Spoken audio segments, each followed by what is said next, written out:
1장에서 예레미야를 말씀을 증거하는 선지자로 세우신 하나님은 2장부터 본격적으로 이스라엘의 죄를 지적하시기 시작합니다. 그리고 심판이 임할 것을 말씀하시는데 이전 본문도 그렇고 오늘 본문도 그렇습니다. 29절부터 37절까지 오늘 본문 전체에서 이스라엘 백성의 죄를 지적하시는데 그 내용을 보면 마치 양파의 껍질을 까는 것처럼 속속들이 그리고 낱낱이 지적하신다는 그런 생각이 듭니다. 29절의 말씀입니다. 나 하나님이 너희와의 언약을 잘 지켜왔고 그리고 지금도 지키고 있고 신실하게 행했음에도 너희는 나를 대항하고 있는 잘못을 범하고 있다. 30절 말씀에 너희가 징계를 받고 있음에도 돌이키지를 않는다. 너희가 말씀을 듣지 않을 뿐만 아니라 심지어 말씀을 증거하기 위해 내가 보낸 선지자를 죽이기까지 하고 있다.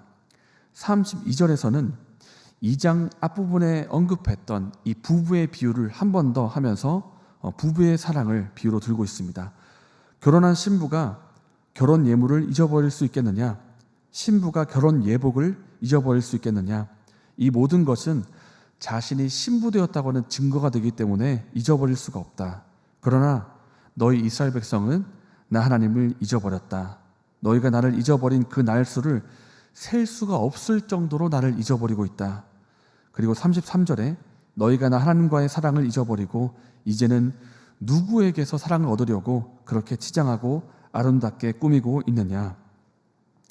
34절 말씀은 하나님을 의지하지 않고 우상을 의지하는 이스라엘 백성을 부부의 사랑을 잊어버린 신부로 비유하고 그 죄를 지적하고 있는 그런 내용입니다.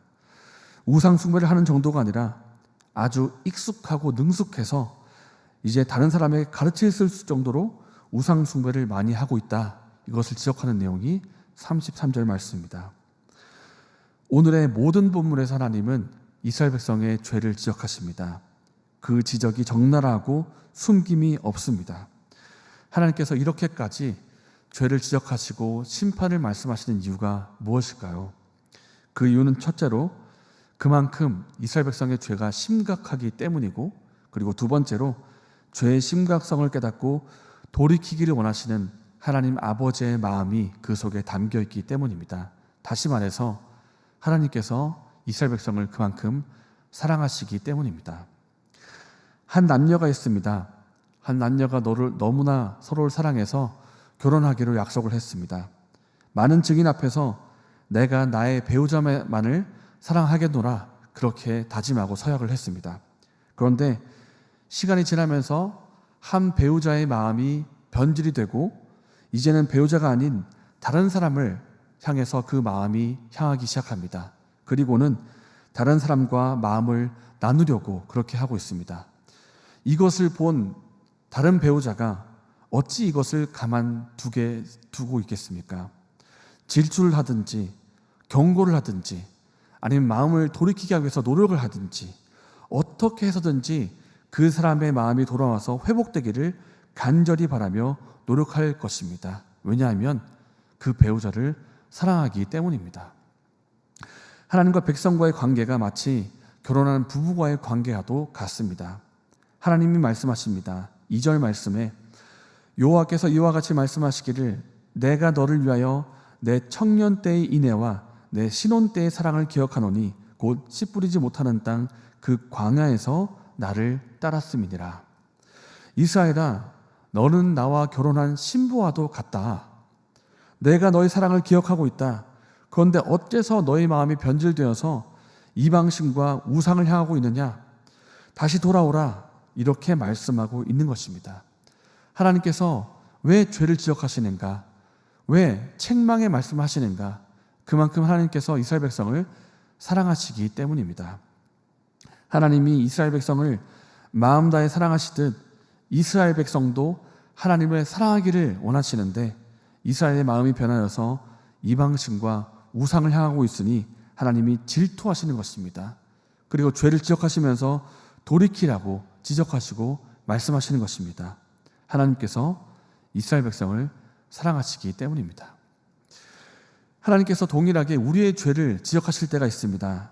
우리가 고의적으로 범한 죄에 대해서 지적하시고 또 나 스스로마저 속이면서 해하고 있는 그 죄에 대해서 하나님이 말씀하실 때가 있습니다.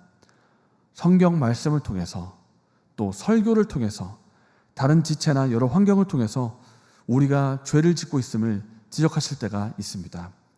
너는 지금 이러이러한 잘못을 해하고 있다. 너가 지금 이 죄를 돌이키기를 바란다. 이렇게 지적을 하시는데 솔직히 이 지적을 받고 좋아할 사람이 어디 있겠습니까? 그러나 우리는 하나님이 우리의 죄를 지적하시는 그 이유를 우리는 생각해야 됩니다.